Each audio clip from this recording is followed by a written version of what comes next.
พี่น้องครับมื้อนี้สิพามาฟังตำนานผานกเขาจริงๆแล้วเป็นความ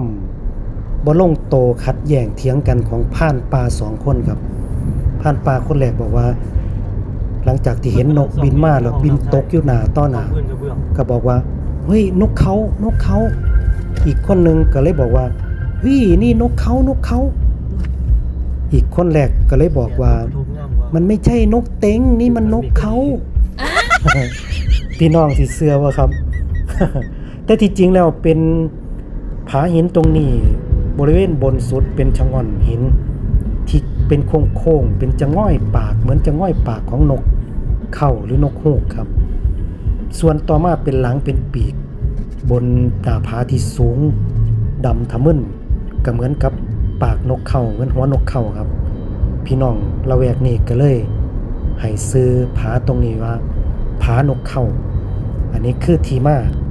แต่ว่าชะง่อนหินที่เป็นเหมือนจะง่อยปากนกเขานั่นตอนนี้ได้ล่วงล้นไปแล้วก็เลยเบิ่งแล้วบ่คือปากนกเขาหรือหัวนกเขาปานใดซึ่งก็เป็นเรื่องธรรมดาที่การเวลาย่อมกลืนกินทุกสิ่งอย่างบ่อาจหวนกลับคืนมาได้ครับว้าว